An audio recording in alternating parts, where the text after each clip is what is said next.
OK, donc bonjour au cours 6, cours synchrone de la semaine 6. Donc le mini-test la semaine prochaine, le travail pour la semaine prochaine, pas mini-test, je m'excuse, l'intra la semaine prochaine, pardon.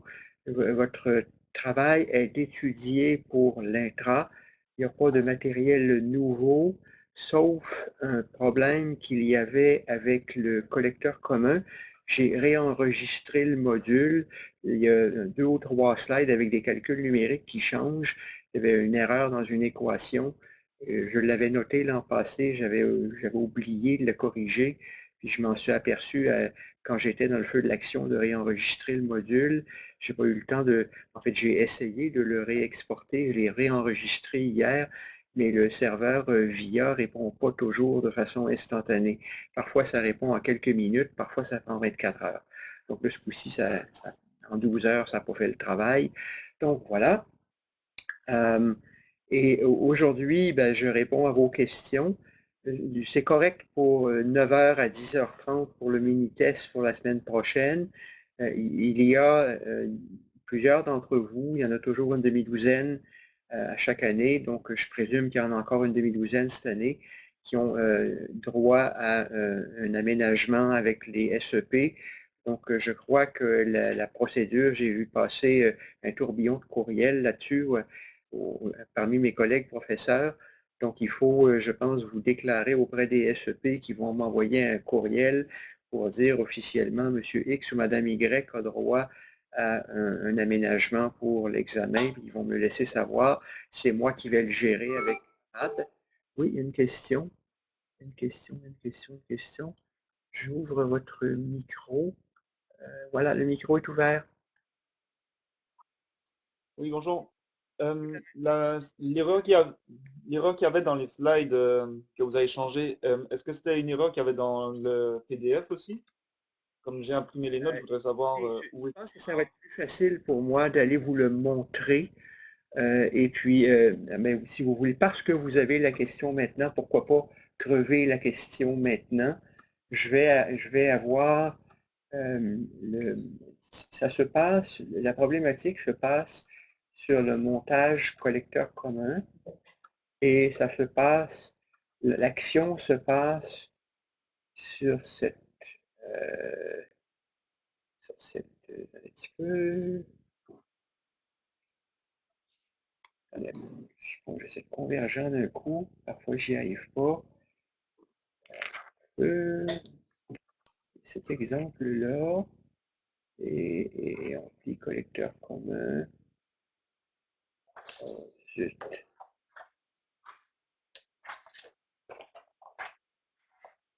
Et au lieu de 18, ça devrait être le bon. Je vois pas bien ce que je fais présentement, là. Voilà. OK. Euh, Ça ici, c'est nouveau. D'accord? Je vais le mettre en rouge, comme ça vous allez pouvoir le voir correctement mieux. Donc, ça, c'est ce qui est nouveau. Et la problématique que j'avais vue l'an passé, et en passant, je ne sais pas si vous avez compris, j'aime bien rendre à César ce qui est à César. La date qui est là, c'est mes collègues Guardo et Bertrand qui ont créé ce bloc de slides et je présume que la date est correcte parce que je n'étais pas responsable du cours. Donc, je présume que l'erreur est restée là pendant 14 ans en étant pas noté et pas corrigé par personne. Je m'en suis aperçu en donnant le cours l'année passée, mais dans le feu de l'action, au milieu de mi-trimestre, j'étais trop occupé, je l'ai oublié. Là, en réenregistrant le module, il y a ce bout-là, et le nouveau module que je viens d'enregistrer, le discours est corrigé. Celui que j'ai enregistré samedi passé, vous allez vous en apercevoir tout de suite en l'écoutant. J'ai trébuché en arrivant là, parce que je dis, ah non, il y a un problème. Et le problème, c'est que si on arrive ici, ben, c'est peut-être un des points les plus difficiles. Cet exemple-là, c'est comme un super exemple, un exemple lourd, c'est plus qu'un exemple. Quand vous avez le courant qui descend ici, ce courant, il prend 3 chemins. Ça, c'est un des chemins. Ça, c'est un autre des chemins. Et ça, c'est un autre des chemins. Et ce chemin ici, oui, oui, oui, oui. Est-ce que ça, vous voyez où est c'est là qu'est le problème, d'accord? Je vais juste terminer cette explication-là.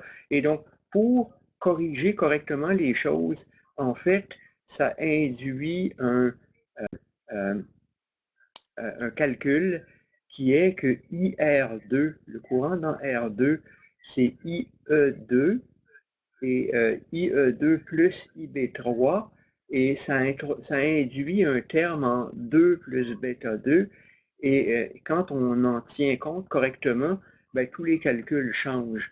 Donc les calculs changent ici, puis comme c'est un exemple fait au long, au long, au long, ben, tous les calculs numériques changent, mais conceptuellement, l'erreur qui a été faite, c'est d'assimiler le courant dans R2 à la valeur exacte du courant dans ICQ3. C'est presque la même chose. Il y a une petite correction qui apparaît là-dedans, une correction de 100 sur 102. Mais c'est toujours la question dans ce cours qui est toujours délicate et qui stresse les étudiants, en particulier quand l'intra s'en vient.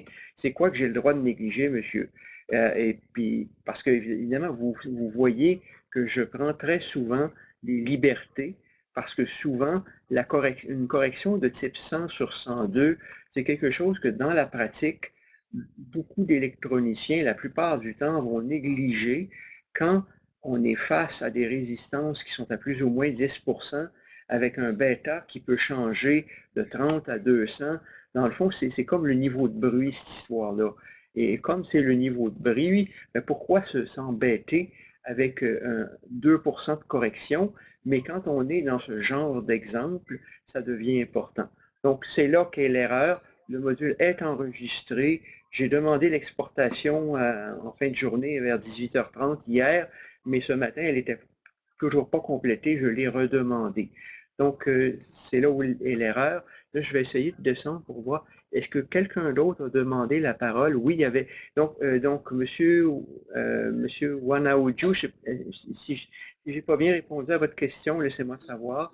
Donc, il y a une autre personne qui a demandé la parole. Excusez, c'est un petit peu laborieux de manipuler là-dedans. Ça saute plusieurs à la fois. J'essaie d'activer le micro, puis ça ne va pas. Bon, j'ai un problème. Attendez un petit peu. Si je m'en vais là, ça va aller mieux. Donc, il y a M. Abdel Fadil.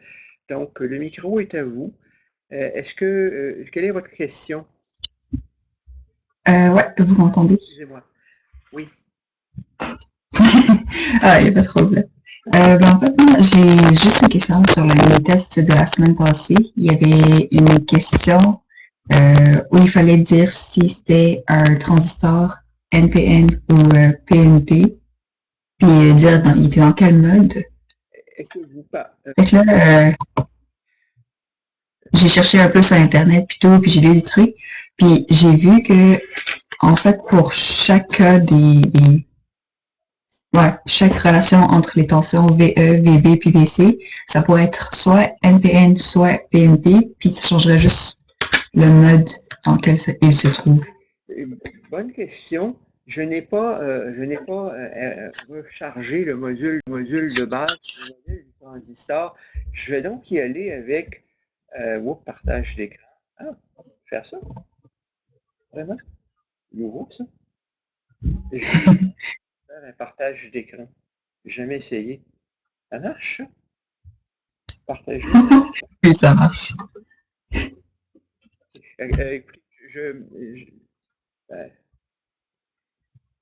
est-ce que je fais ça? Je vais prendre une chance, ça se peut que ça me saute au visage puis que je sois obligé de redémarrer. Il y a maintenant un partage d'écran qui manquait là-dessus. Je vais faire partager mon écran. OK. Démarrage du partage d'écran. Et vous posez une question par rapport aux différents modes des transistors. Vous voyez cet écran-là. D'accord, je vois. On voit votre écran Moodle. C'est intéressant, ça me permet maintenant de vous montrer un module qui n'est pas préchargé. Très intéressant, c'était à mon avis une limitation de l'outil qu'ils ont maintenant réglé. Là, je m'en vais ici et pour répondre à votre question, je vais m'en aller dans le module qui est ici et je vais retourner au... Votre question est une question basique, mais si vous n'avez pas compris, elle est fondamentale. Donc, si je retourne au transistor, je vais retourner au modèle grand signal du transistor. Je vais retourner au modèle grand signal du transistor. Là, je l'ouvre, je l'envoie ici. C'est la première fois que j'essaie la fonction. Hein. J'espère qu'elle ne va pas me planter au visage. Donc, voilà. Et là, maintenant, bon. C'est très lent. Très, très lent. Là, je demande OK. On va faire un plein écran là-dessus. Le comportement n'est pas très gentil. Excusez la lenteur. Ah, c'est correct. Voilà. J'ai deux écrans, puis présentement, la machine s'en mêle les pinceaux entre le resizing de l'écran de Windows et via... Là, je vais fermer ça parce que c'est inutile. Et fermer, s'il vous plaît. Voilà. Et donc, c'est les modes d'opération du transistor, c'est ça qui est la question. Donc, quand je m'en vais au mode... Mais en fait, c'était plus genre, comment je sais si c'est un PNP ou un NPN? Comment on sait si c'est un PNP ou si c'est un NPN? À partir des tensions de chacune des... Non, pratiquement tout le matériel pédagogique, on fait le NPN.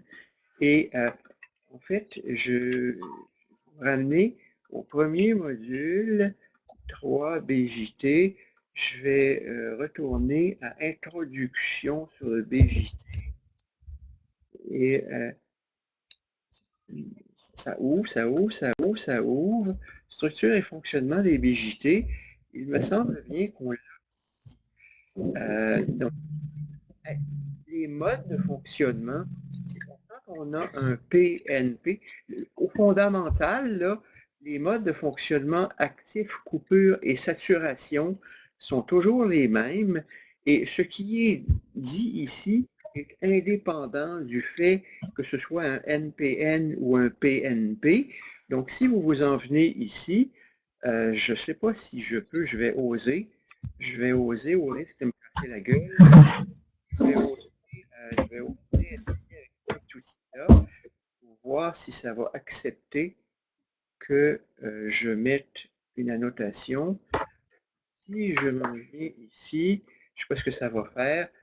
Non, non, ça c'est pas bon.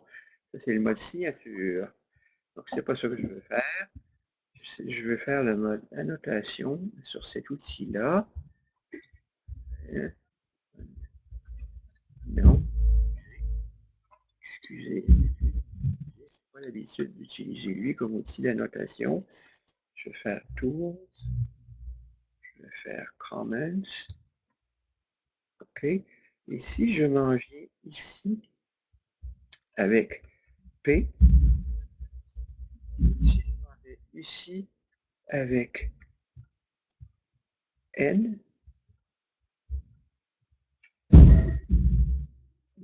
texte, texte, N, si je m'en vais ici,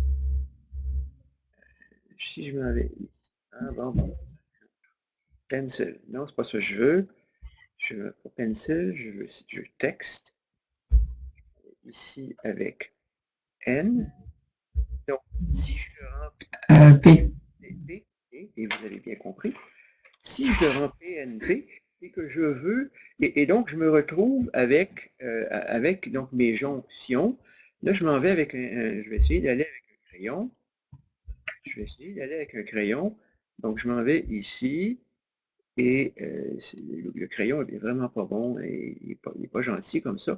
C'est comme si j'avais PN, et que j'avais une autre diode qui est ici, PN. Et là, vous allez par le guide qui est là.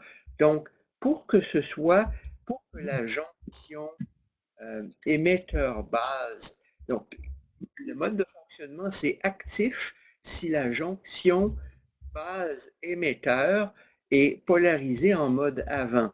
Donc, c'est cette jonction qui va être en mode émetteur, pardon, l'émetteur, c'est bien, non, là c'est la base au milieu tout le temps, et ça devient l'émetteur, et ça correspond au symbole du PNP qui serait comme ça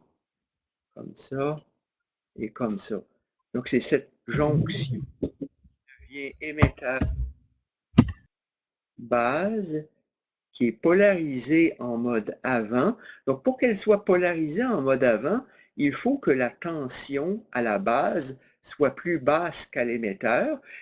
Et là maintenant, en mode actif, et cette jonction base-collecteur va être en mode inverse. Donc, le guide pour répondre à votre question, c'est qu'il faut tout inverser en inversant le transistor. Et la difficulté, c'est que vous développez des réflexes par rapport au NPN, puis il faut tout inverser par rapport au PNP en se rappelant que l'émetteur est maintenant en haut et que la jonction émetteur-base va dans ce sens-là. Donc, je vais quitter ce mode pour retourner à un endroit où j'ai un PNP. Donc, je vais quitter le mode partage d'écran. Je ne sais pas comment le faire.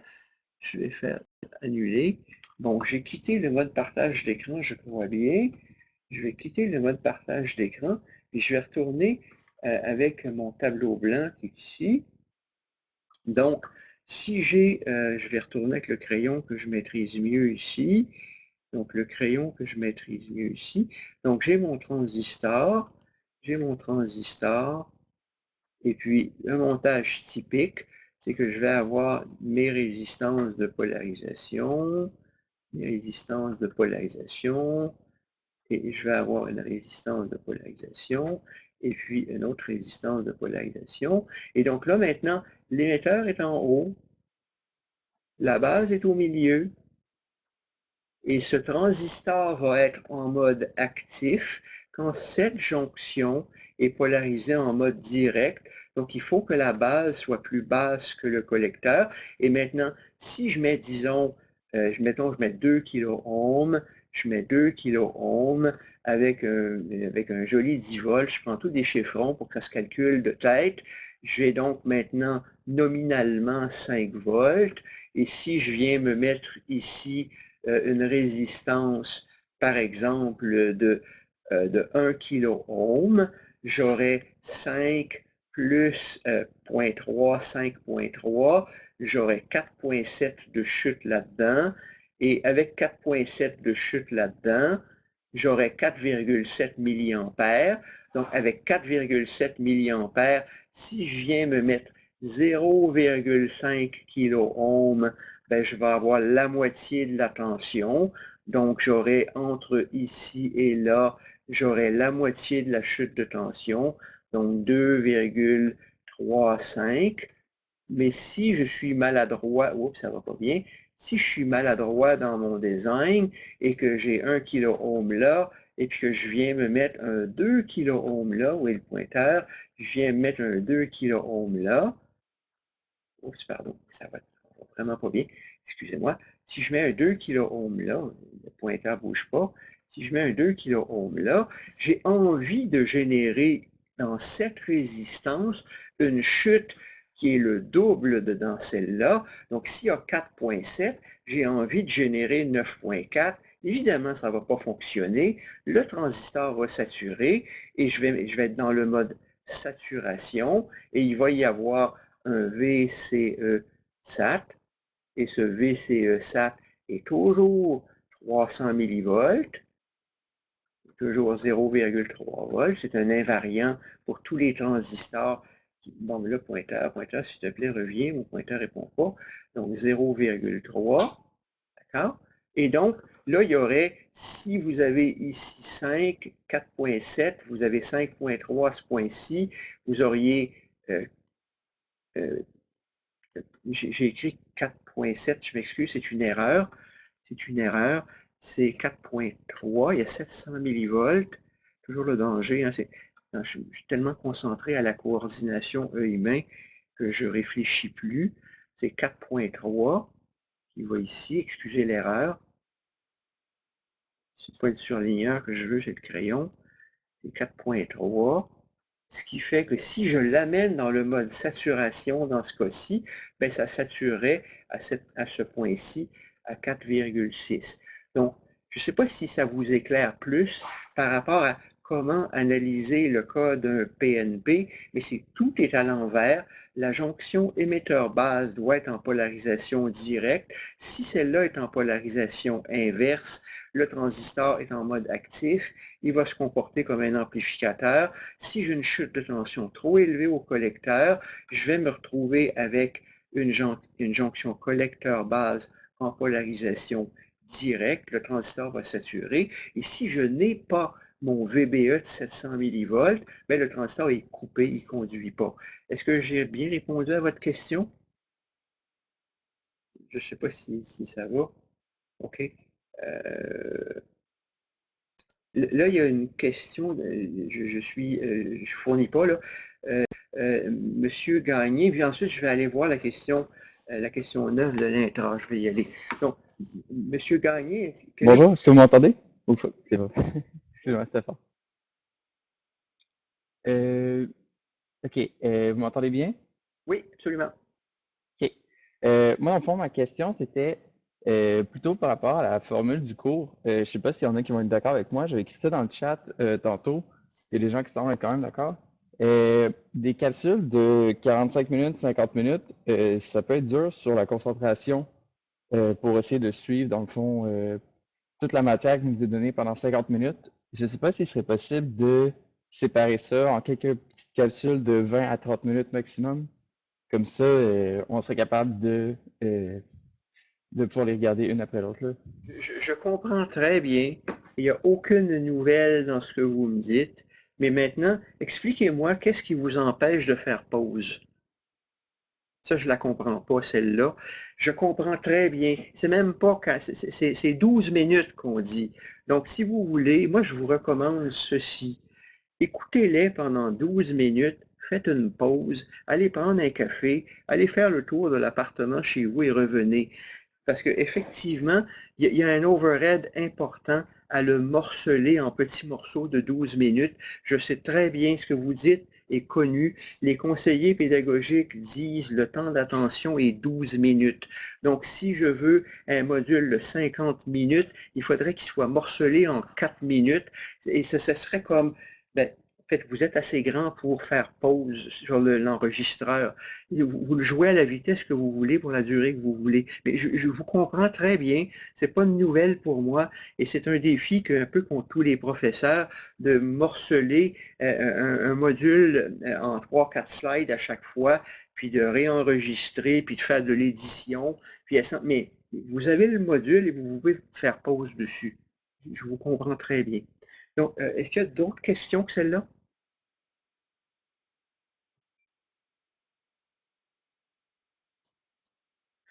Est-ce qu'il y a d'autres questions? Je ne sais pas si c'est Madame Ramirez Elvire. Je fais de l'inférence, c'est pas évident pour moi. Je viens d'ouvrir. Est-ce que vous m'entendez? Oui, allez-y. Oui, en fait, ce serait pour savoir si vous pouvez donner l'exemple de la question 9 du quiz, comme ça, pour savoir la démarche un peu à prendre, puis dire que c'est la bonne façon de faire. Proposez-moi un exercice, s'il vous plaît, parce que sinon, je ne vais pas répondre. Oui. Je vais être dans le vide. J'ai chargé tous les exercices. Est-ce qu'il y en a un qui vous dérange? Oui, bien, la question 9 du quiz la semaine dernière, ce serait bien. Mon Dieu, je ne les ai pas devant moi. Je les ai pas. Écoutez, je peux essayer de faire une chose. Là, je vais jouer à l'équilibriste encore une fois. Je vais ouvrir Moodle. Je vais ouvrir une autre page sur Moodle et je vais voir si je suis capable de m'y rendre, d'accord? Me demander une gymnastique qui est vraiment pas évidente dans cet environnement-là, mais c'est OK, je vais essayer, pas de problème. Donc, j'ai ouvert un autre Moodle. Je peux me rendre à la question donc, de la semaine passée. La semaine passée, donc c'est le mini-test 4. les mini-tests 4. Parce qu'ils n'existent pas à l'extérieur de Moodle, les mini-tests, en passant. Ils sont dans Moodle. Et là, je vais rentrer dedans. Tentative autorisée, retour au cours. Attendez un peu. Là, il faudrait que je me mette, je crois, dans le mode édition. C'est une gymnastique vraiment pas évidente. Je vais ouvrir le mode édition. Activer le mode édition. Je m'en vais à la bonne semaine. Je travaille pour essayer de vous répondre. Je travaille. Je vais ouvrir le mini-test 4.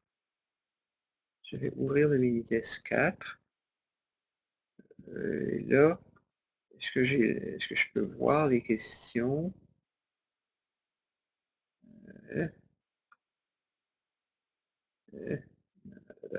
Tentative autorisée 1, ce test est fermé. Tentative 1, configuration base commune. Allez, cours synchrone de la... je suis désolé, je n'ai pas accès aux questions. Et c'est effectivement... Attendez un petit peu. Paramètres, dérogation de groupe, dérogation, modifier le test. Je vais aller à modifier le test, OK? D'accord? OK, j'apprends. D'accord? C'est vraiment Ahmad qui l'écrit, je suis nul. Et c'est la question 9. Je l'ai devant les yeux, d'accord? Je suis en train d'apprendre comment fonctionne le mode. Page 9. BJT en... oui. Oh boy. Là, je vais faire... je prends un autre risque. Je vais faire partage d'écran. D'accord? Partager mon écran. Et là, vous voyez là où je suis rendu sur mon autre écran. Et c'est ça ici là, qui vous intéresse? Wow! Est-ce que c'est ça la question? C'est ça la question. Ben, vous voyez ce que je vois. C'est pas cette question-là? Oui, c'est exactement cette question. Je voudrais savoir exactement comment vous aurez raisonné pour répondre à la question, puis comme ça, je vais être plus certaine que c'est correct, parce que j'ai eu les bons tips, mais ça, le mode, j'ai eu un peu plus de misère, juste comme savoir comment vous l'aurez fait. Parce que évidemment, si on n'a pas en parallèle avec ça le schéma, on est infirme. Et là, je ne vois pas le schéma. Donc, il faudrait que je vois quel schéma et comment je raisonne. Comment je raisonne? Je regarde le transistor et je calcule tension d'émetteur, tension de base et tension de collecteur. Et quand je vois, regardez, comme je n'ai pas de schéma, comme je peux pas écrire, c'est pas un bon médium pour vous répondre. Donc, c'est ce que j'ai tenté de faire. Écoutez, c'est un PNP que vous avez. Je retourne. Vous voyez l'écran blanc avec le transistor présentement? Oui, je le vois. Mais ça, j'avais bien compris, mais vous voyez, l'autre, on part justement de l'opposé, on part de données OK, dans le circuit. j'ai compris, j'allume. OK, je reviens. Comment répondre à la question? Je peux comprendre la difficulté. Bon, j'ai compris. Attendez un peu. Activer partage d'écran, active. Partager mon écran, d'accord. Bon, évidemment, Ahmad est contraint par le médium, d'accord. Donc, différents types de transistors sont mesurés. Donc, imaginez que vous êtes allé au laboratoire, vous avez fait des mesures, vous avez un tableau de résultats et vous essayez de rationaliser quel est le mode du transistor. Et il y a un émetteur et il y a une base. Si l'émetteur est 700 millivolts en bas de la base, c'est donc, et là évidemment, l'exercice mental que ça vous demande, c'est vous de visualiser un PNP. Donc, à la limite, avoir une feuille à côté et de vous faire le dessin d'un PNP. Donc, en fait, je ne sais pas si je peux faire ça. Copier. Parce que je ne peux pas écrire dans ce médium-là. Si je cesse le partage, je ne sais pas si ça va réussir à marcher cette affaire-là. Attendez un peu. Si j'arrête le partage d'écran, je fais un essai. Je vais essayer de faire copier. Non, le copier-coller ne fonctionne pas comme ça. J'arrive pas à faire un coller sur le tableau. Donc, je retourne au partage d'écran. Et ce que ça prend vraiment, c'est qu'il faut avoir un schéma. Et si l'émetteur est en bas de la base par 7, pour un PNP, la jonction émetteur-base est en polarisation directe. Si le collecteur est plus haut que la base, la jonction base... Est-ce que vous voyez mon pointeur présentement? Quand je fais le partage de l'écran, est-ce que vous voyez où est mon curseur? On voit où est votre souris. Il y a sur le problème présentement, l'émetteur est à 2.1, la base est à 2.8, il y a 700 millivolts de différence entre les deux, cette jonction est polarisée en direct, il y a 2.8 à la base, il y a 4.9 au collecteur. Pour un PNP, la jonction est en polarisation inverse, le transistor est en mode actif. Le deuxième transistor, il y a 1 à l'émetteur, il y a 1,2 à la base. Il n'y a donc pas 700 millivolts de polarisation à la jonction base-émetteur. Mais là, il n'y a pas le choix. Le transistor, il peut juste être coupé parce que la jonction émetteur-base n'est pas polarisée suffisamment. Le transistor est en mode coupé. Et si j'ai 2,2 et 1,4 sur la base, et que, évidemment, il me le demande pour un NPN et pour un PNP. Donc, sincèrement, c'est très, très difficile comme gymnastique mentale. C'est difficile pour moi de le faire et de vous l'expliquer verbalement, et je suis convaincu que ça vous apporte absolument rien. Donc, sur ce médium, vous inventez bon, je vais essayer de prendre ces chiffres-là. Je ne sais pas si je peux me les copier sur un Sticky Notes, ça ne veut pas. Sticky Notes ne marche plus normalement. Je vais essayer de me les copier sur un... Ok, je vais me les copier ici. J'ai le tableau. Oui. Attendez un peu. Là, c'est vraiment... Je me suis emmêlé les pinceaux, là. Je vais essayer... Je pense que je peux l'avoir. Coller. Paste. Ok, j'ai le tableau. Wow. Je ferme ça.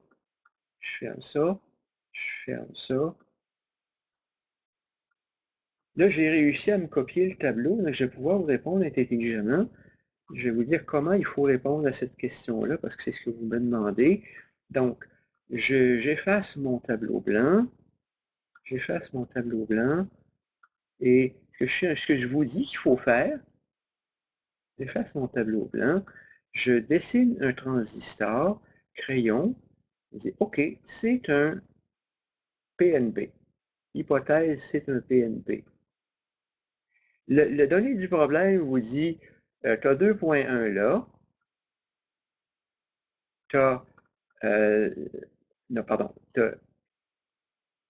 si tu as ça à l'émetteur, je me suis trompé en le disant tantôt, là, je ne suis pas capable de le visualiser comme ça. Donc, si j'ai 2.1 à l'émetteur, et si j'ai 2.8 à la base, clairement, la jonction base-émetteur n'est pas en polarisation directe. Donc ça, ce serait un cas où il serait coupé. Si c'est un PNP. Si c'est un NPN, il faut se faire le schéma. Et bien sûr, si vous avez tenté d'y répondre de tête, moi, je ne suis pas capable de le faire. Je me suis trompé.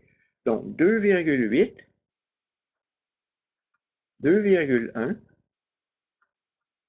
et puis 2,1, puis il me dit il y a 4,9 ici.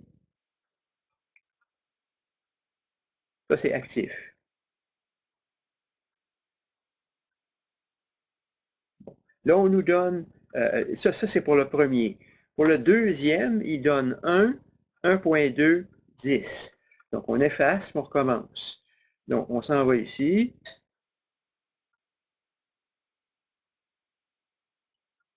Puis parce que moi, je suis un visuel, donc si je m'en vais avec, si je m'en vais avec 1 à l'émetteur, je me mets 1.2 à la base, 1,2 à la base, ben ça, c'est encore coupé, ça ne marche pas.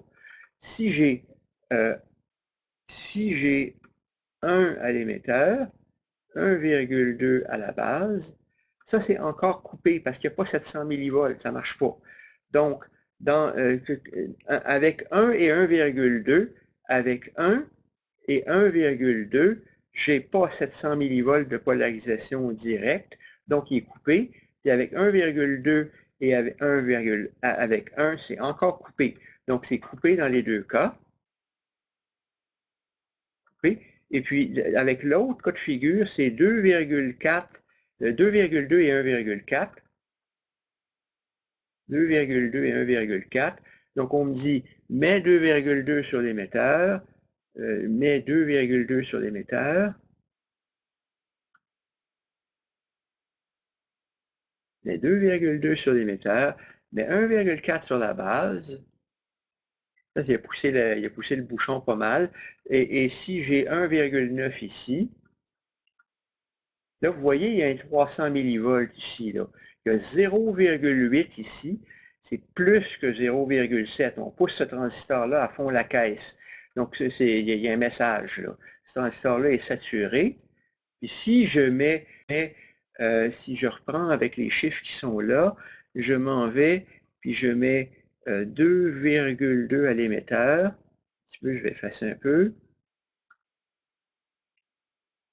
Je mets 2,2 à l'émetteur. Puis je mets 1,4 à la base. C'est bien ça qu'on me dit. On me dit, tu mets 2,2 à l'émetteur, tu mets 1,4 à la base. Bien là, c'est pas compliqué. Il ne peut qu'être coupé. Puis en passant, je vous donne un hint, pour ceux que ça intéresse. Ce que j'ai dit à Ahmad de faire, j'ai dit, prends les questions les plus discriminantes, celles qui ont été les plus manquées, puis inspire-toi de celle-là pour l'examen. Donc, si vous ne l'aimez pas, la question, pratiquez-vous. Il y a un schéma de transistor, reporter les valeurs. Ce qui est long pour moi dans ce que je suis en train de faire maintenant, c'est dessiner. Donc, si votre transistor est dessiné à l'avance et vous le regardez, vous écrivez avec un crayon de plomb, c'est instantané de trouver la réponse. Donc, je ne sais pas, j'espère que j'ai répondu à la question. OK. Est-ce qu'il y a une autre question? Est-ce qu'il y a une autre question à laquelle je peux répondre?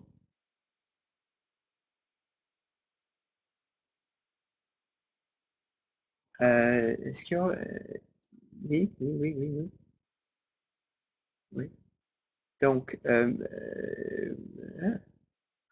oui, donc, M. Zarad. Oui, bonjour monsieur, est-ce que vous m'entendez? Oui. Parfait. Est-ce que vous pouvez ouvrir les notes de cours sur l'émetteur commun, s'il vous plaît? Parlez juste un petit peu plus fort, s'il vous plaît. Quel module de cours vous voulez? L'émetteur commun, la configuration en émetteur commun. Oui, monsieur. Oui, d'accord. Donc, je m'en vais ici, émetteur commun. Quelle page? La page 6, s'il vous plaît. Vous coupez un petit peu avec votre micro. Quelle page? La page numéro 6. La page numéro 6, d'accord. Donc, je m'en vais à la page numéro 6. Oui. Oui, parfait. Dans le premier schéma en haut, le schéma A, on avait une résistance RE. Par contre, dans l'équivalent au schéma B, on a supprimé cette résistance et je ne sais pas pourquoi. J'ai bien élaboré sur ça dans le module vidéo, mais deux façons de le présenter. Vous pouvez dire qu'il y a une erreur dans le schéma, mais ce sont les vrais schémas de Cedra et Smith. Et vous pouvez dire, mon intention est d'avoir une tension fixe ici. Regardez, le condensateur est découplé, d'accord? Si le condensateur est découplé, on vient de se fabriquer à, en fait, je vais te pointer là, on vient de se fabriquer à ce point une masse en signal. Et merci pour votre question. Il y a une question que j'étais en train d'oublier. J'ai promis à quelqu'un, je ne me rappelle plus exactement ce matin, d'expliquer pourquoi, et puis je me sers de votre question comme point pour y répondre. Ici, vous voyez, on a 0. On a 0 parce que normalement, dans la façon classique de le faire, c'est d'avoir un bloc d'alimentation. Vous allez au laboratoire, il y a un câble. Un câble, ça veut dire de l'inductance. Puis à un moment donné, vous arrivez avec vos 2 alligators et vous vous connectez sur votre montage. D'accord? Et ça, ce que vous faites ici, là, c'est une boucle inductive, et une boucle inductive, c'est pas capable de répondre aux demandes de changement des IDT. Il y a une chose qui est extrêmement importante, c'est V égale à L DIDT. Vous avez vu ça quand vous étiez au cégep, vous avez vu ça dans votre cours de circuit, et ça dit fondamentalement qu'une inductance s'oppose à tout changement du courant qui passe dans l'inductance. Donc, la façon classique de combattre cet effet, l'inductance du fil, vous avez un bloc d'alimentation qui vous donne 1/10 d'onde d'impédance de sortie, mais il vient au travers un long fil, il s'en va ici, mais vous allez mettre sur votre montage un condensateur de découplage. Et le condensateur à 0 Hz a une impédance de 1 sur oméga C. Donc, oméga est en 2πfc. Donc, avec oméga, donc c'est en gros, si j'oublie le J, la magnitude, c'est 2πfc. D'accord? Donc, c'est l'impédance de lui. Je me suis fourvoyé là. À 0 Hz, ça a une impédance infinie, mais à 0 Hz, ça a une impédance infinie, mais d'accord. À haute fréquence, donc quand vous êtes à mi-bande, j'improvise l'explication, puis je me mélange, je m'excuse. Quand vous êtes à mi-bande, okay, à 0 Hz, ça a une impédance infinie, mais à mi-bande, le condensateur, si F est une valeur suffisamment grande, le condensateur a un ZC qui est à peu près 0. Donc, si un condensateur ZCE a un ZCE de 0, puis ZC du bloc d'alimentation de 0, donc ça veut dire que en signal à mi-bande,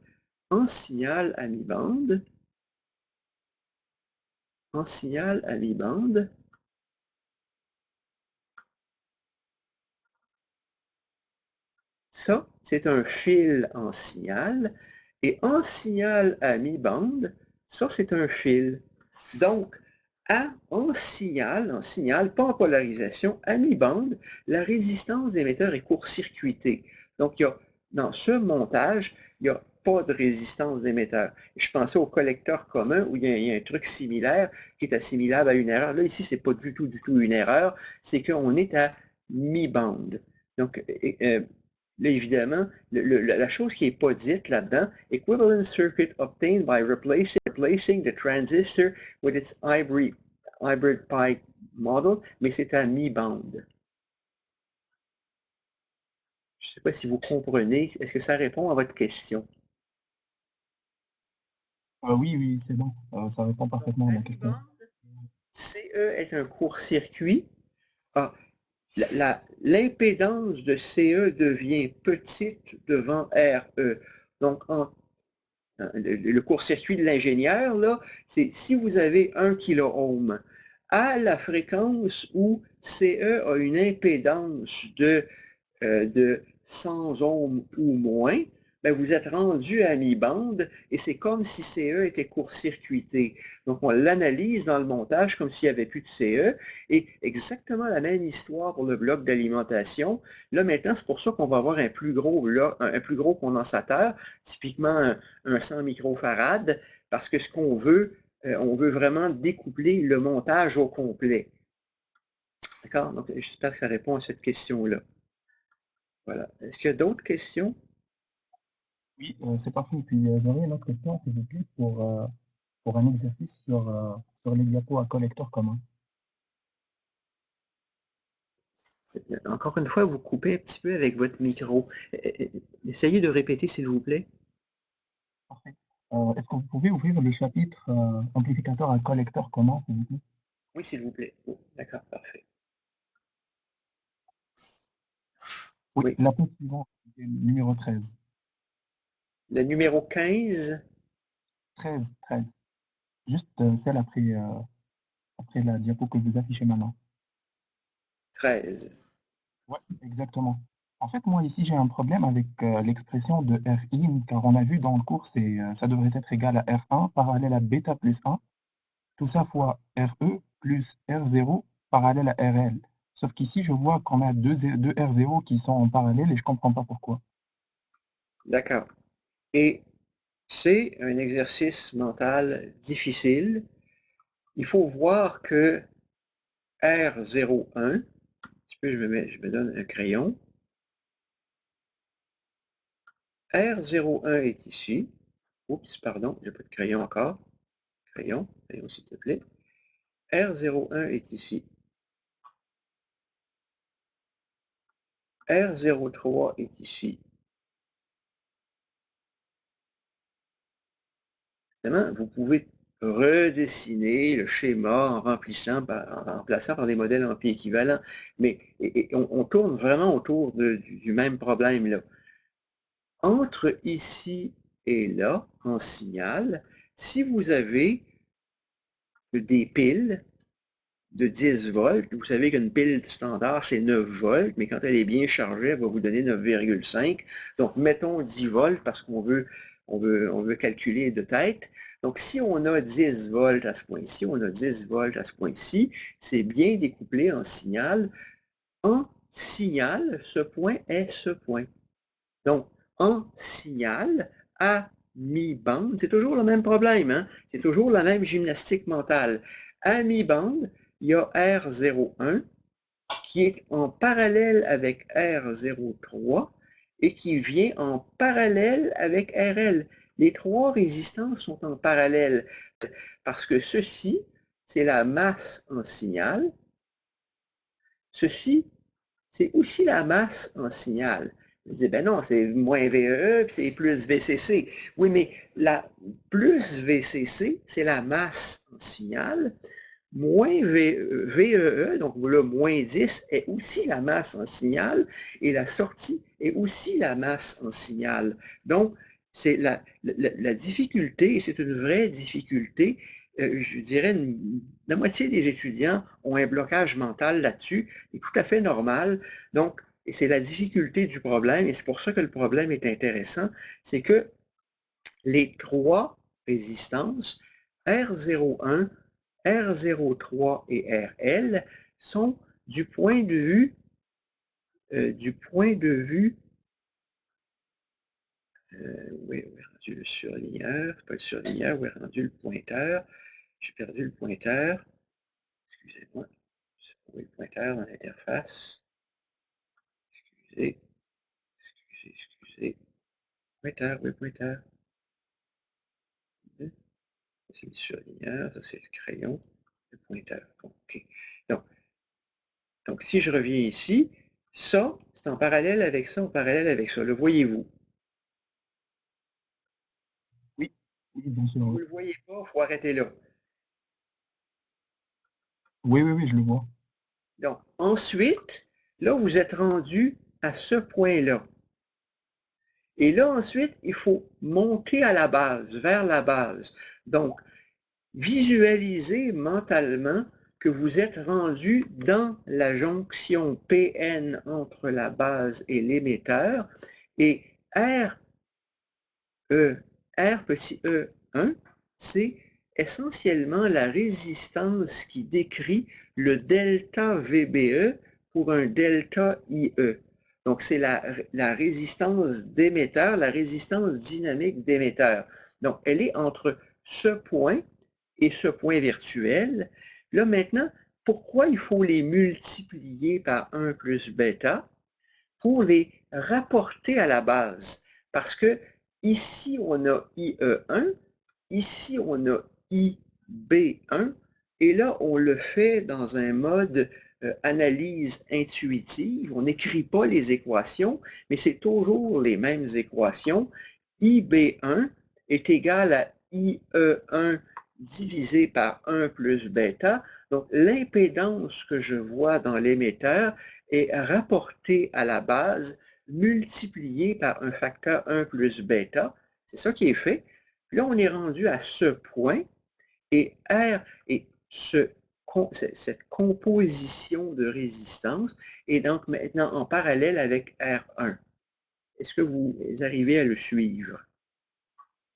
Oui, mais à ce moment-là, je ne sais pas pourquoi, comme on a pris en considération la résistance R0 du transistor 3, R03, pourquoi on n'en prend pas en compte aussi la résistance RE3, R petit E3, je veux dire.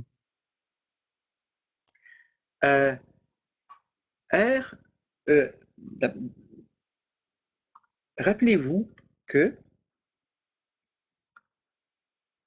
si on dessine au long le modèle, si on remplace ce transistor, faites-le vous-même manuellement pour vous en convaincre. Ce n'est pas un bon médium de dessin maintenant. Mais regardez, je vais tenter de le faire. Puis excusez mes gribouillis. Vous allez avoir une source de courant. Mettons que je veux avoir le modèle en T. D'accord? Je pourrais le faire avec le modèle en pi. Avec le modèle en pi, je vais avoir le bêta IB et je vais avoir le R pi qui va être là. J'ai fait exprès, j'ai triché. J'aurais pu le faire avec le modèle en... mais j'ai triché, puis j'ai pas triché. C'est correct. Et là, vous avez le choix de quel modèle. On peut le faire avec le modèle en T, ça va être plus difficile à visualiser.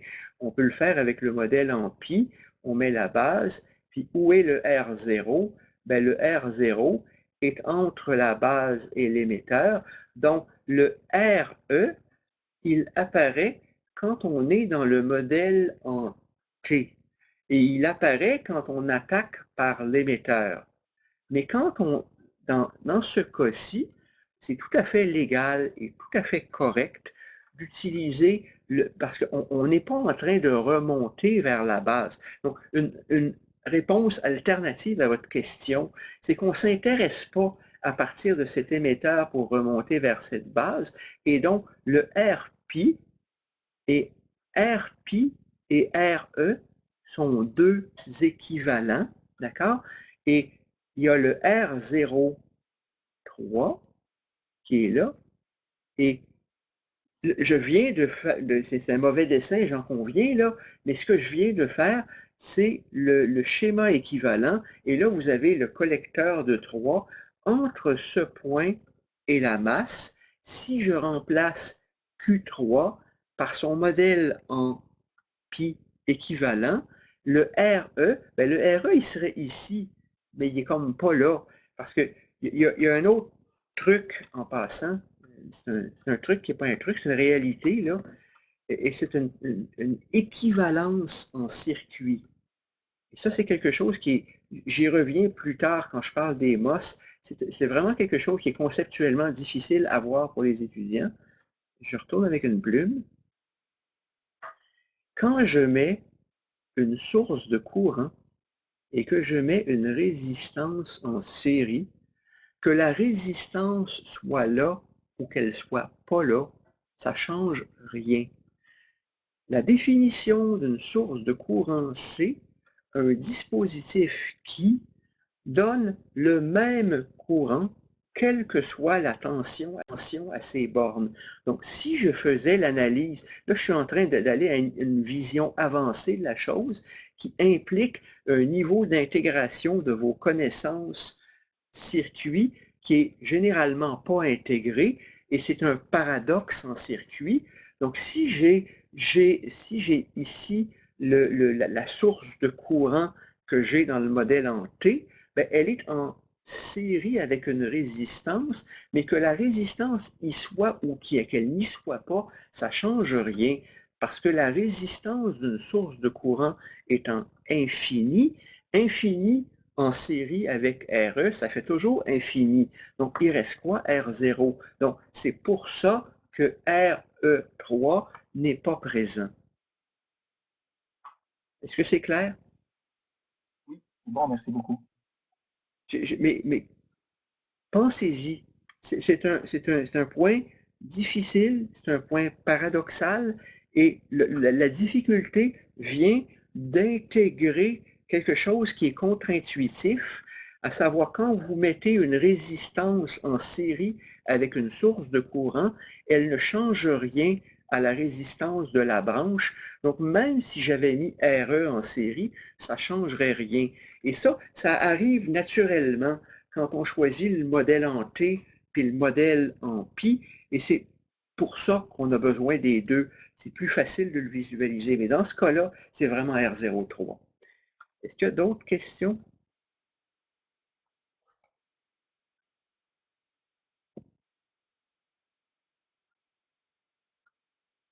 Est-ce qu'il y a des questions que je n'ai pas vues, qui étaient dans le fil?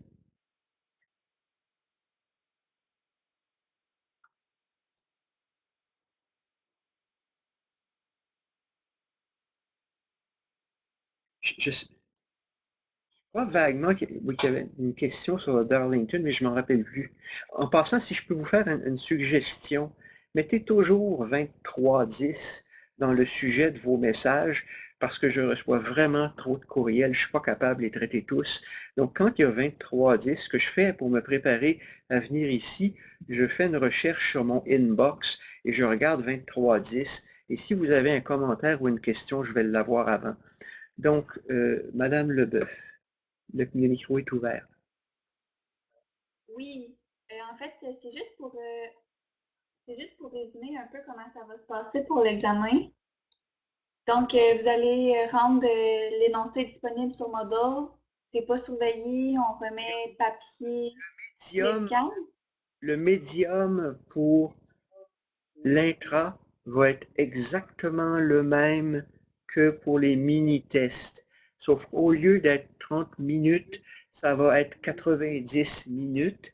Et ceux qui sont autorisés à demander des prolongations auprès des SEP, déclarez-vous. Vous pouvez m'écrire un courriel par sécurité, mais ce qu'on nous a communiqué hier comme mode de fonctionnement, c'est l'étude.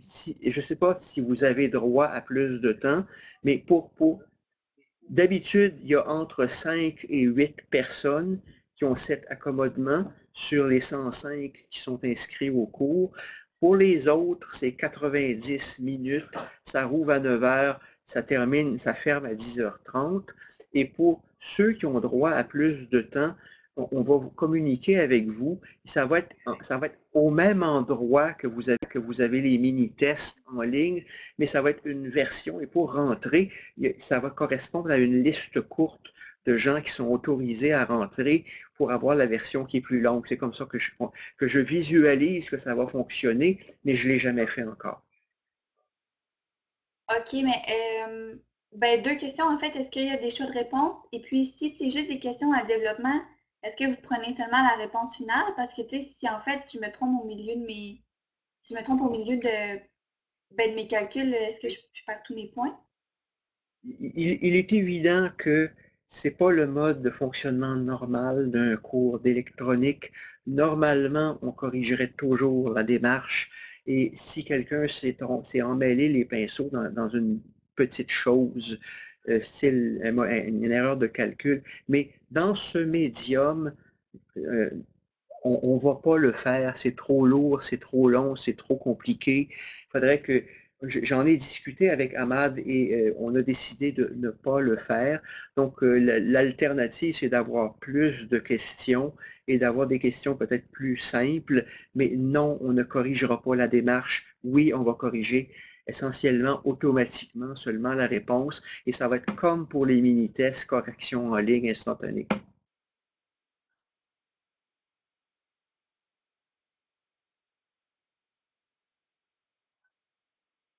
Est-ce qu'il y a d'autres questions? J'ouvre le micro, Monsieur Bélanger. Oui, Monsieur Bélanger. Micro. Oui, vous m'entendez bien? Allez-y, oui. Oui, donc ben, c'est moi qui vous avais envoyé par courriel la question par rapport au Darlington. Si jamais c'est possible, c'est à la page 9. Oui, j'y vais. J'ai vu la question, mais je ne la retrouvais pas ce matin. Ah, il n'y a pas de problème, ça va. Mais c'est parce que j'avais pas mentionné le nom du cours, là, donc. Ma question, en fait, était dans l'équation de VBD égale moins RB IB1.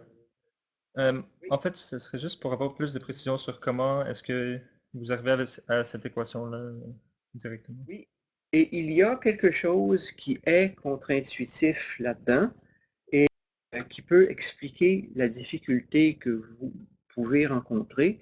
Partez de là, et oups, je me sors de la couleur. Partez de là et faites une boucle de tension, comme ça. Et cette boucle, je vais changer de médium. Je vais faire le problème comme au long. Et le problème au long serait pour cette boucle, dire j'ai 0 moins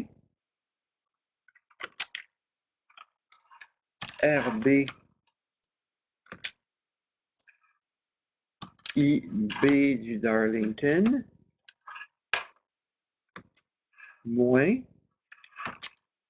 0,7 moins. Est-ce que le vert sort visible pour vous? Est-ce que c'est suffisamment clair le vert ou s'il est lisible pour vous? Oui, on le voit bien. Moins 0,7 moins REIE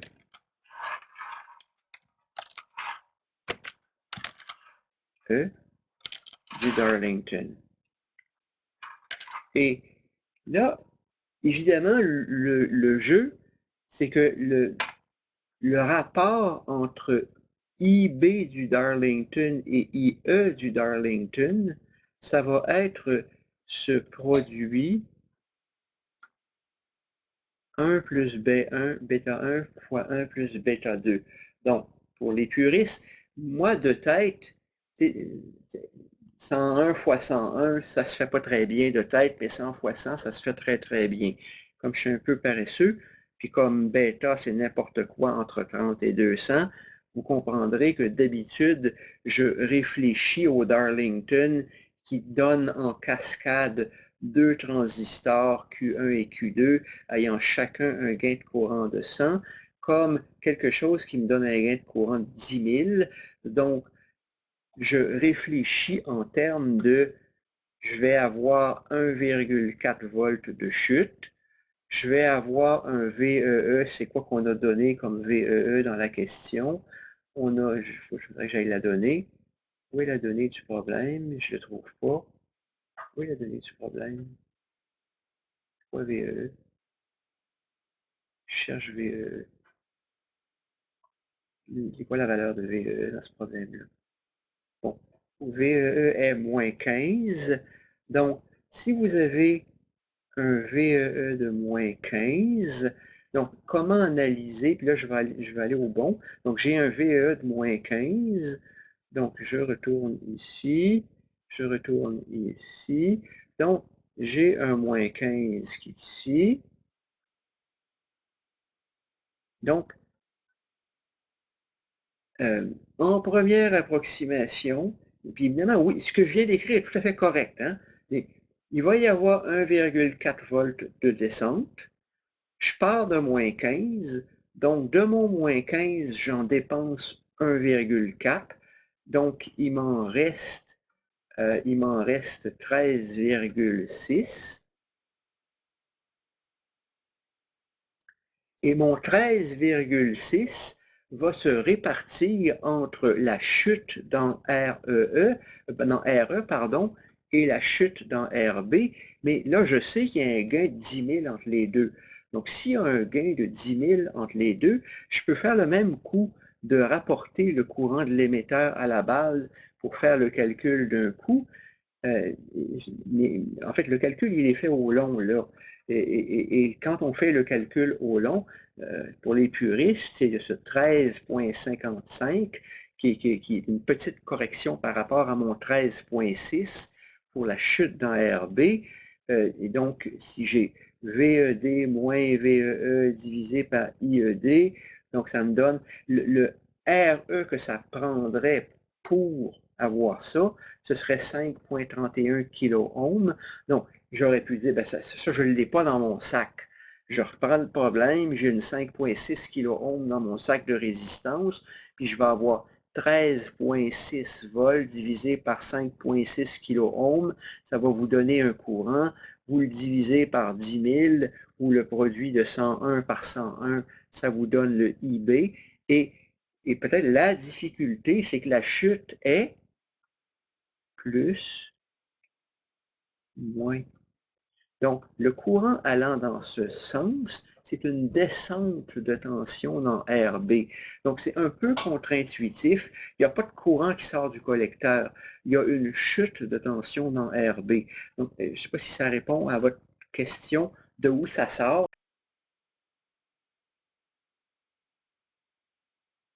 Courant dans l'émetteur divisé par 10 000. Oui, en fait, ben, c'est ça. Ce que je me demandais, c'est que parce que le IB1, c'est comme si, ici, c'est comme si c'était le courant qui traverse la RB, mais moi je pensais que c'était plus le courant qui serait comme à la base en soi au nœud connecté IB, entre RB et C1. c'est pareil.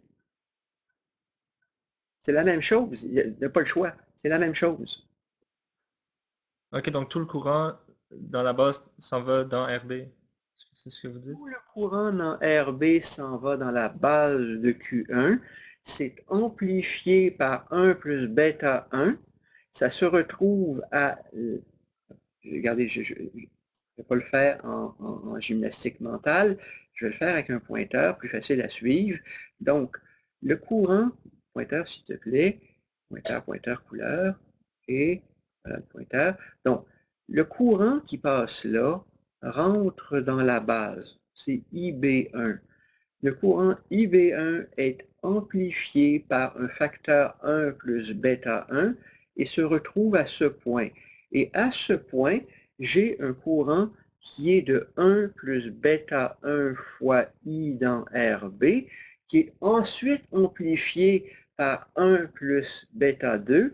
Donc, et c'est exactement ce produit 1 plus bêta 1 fois 1 plus bêta 2. Et donc, j'ai IB fois 1 plus bêta 1, une autre fois 1 plus bêta 2, et ça devient le courant d'émetteur. Est-ce que vous le visualisez? Oui, maintenant c'est clair, merci. Est-ce qu'il y a d'autres questions?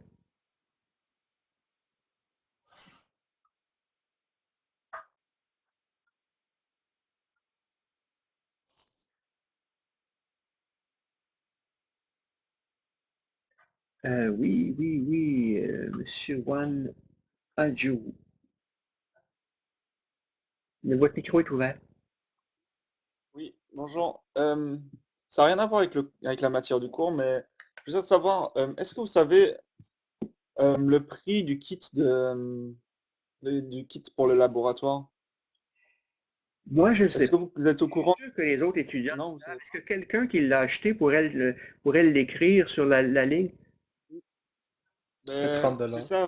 Je l'ai acheté personnellement et j'ai trouvé que c'était excessivement cher pour les composantes qu'il y a dedans parce que dans le cours, vous nous apprenez que les composantes, ça coûte pas forcément cher. Combien ça? Donc un kit qui vaut peut-être 5 dollars nous a été vendu à 30 dollars. Et je trouvais que c'était un peu abusé de la coop. Ben, euh, C'est ça, on a Ben, comme. écoutez, Ça vaut 5 c'est pas dollars, moi même qui pas, et ai ça là, nous a vendu ça à c'est pas 30 moi qui dollars. ai décidé le coût de ce kit. Écoutez, vous me l'apprenez, je me renseigne. Ça m'apparaît effectivement excessif. Maintenant, c'est sûr que le temps de la personne qui l'a fait, c'est une chose. Je ne sais pas s'il y a un prix fixe qui vient de la coop pour gestion des kits en mode pandémie. Écoutez, je reçois le commentaire, vous me l'apprenez. Je suis également surpris, puis je partage votre, comment je dirais ça, votre surprise Un peu ou de la surprise. votre déception, payer aussi cher pour quelques composants. Et je suis bien d'accord avec vous. Je vais me renseigner, puis je vais voir ce que je peux faire. Ça m'apparaît effectivement très cher. Donc, OK, écoutez, je me renseigne, d'accord? Je me renseigne pourquoi on vous vend ce kit-là pour 30 $. Puis Ok, merci beaucoup. vraiment désolé de ça. On n'est pas là pour. Moi, je ne suis pas là pour faire de l'argent. Je fais rien là-dessus. D'autres questions?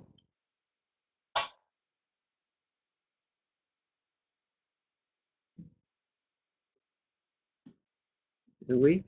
Un petit peu. Qui veut prendre la parole? Je ne vois pas présentement.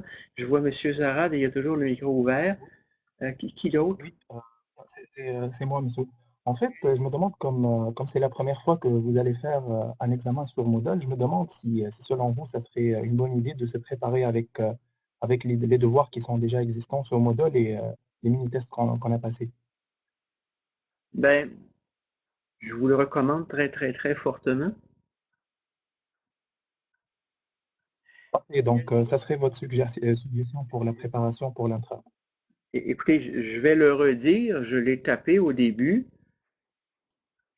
J'ai eu une très mauvaise expérience la première année que j'ai donné le cours. Et ce que j'ai découvert, c'est que si je vous présente tout un paquet de problèmes nouveaux en vous demandant de réfléchir, j'amène la moyenne de la classe à 20%, puis je trouve pas ça drôle. Donc, euh, la manière de désigner l'examen, je vous le dis de façon transparente, au moins la moitié des points, entre 10 et 14 points, ça va être des questions, des mini-tests avec d'autres valeurs. Fait que, arrangez-vous pour être capable de faire vos mini-tests rapidement, puis comme de la drill. Et puis, il y a pas mal de questions là-dedans. Puis, vous pouvez dire, c'est poche faire ça. Oui, mais si vous êtes capable d'avoir 100% là-dedans, vous méritez certainement un B dans le cours, puis je suis bien content là-dedans. Puis quelqu'un qui n'a pas étudié, puis qui n'est pas capable de le faire, il va se planter. J'ai aussi donné comme instruction à Ahmad, qui est en train de le préparer, les questions trop faciles que tout le monde a eues, on les enlève. Donc, les questions un peu plus difficiles, c'est celles-là qu'on va choisir. Donc, celles où vous avez eu de la misère, retournez donc voir comment ça marche. Puis, pour être capable de séparer ceux qui dominent la matière, les derniers 30% vont probablement requérir un peu plus de réflexion, un peu plus de profondeur. Donc, c'est un examen à difficulté graduelle. C'est comme ça que je le veux. Donc, oui, pratiquez-vous avec les problèmes de mini-test, je vous le recommande très chaudement. Parfait, merci beaucoup pour la suggestion.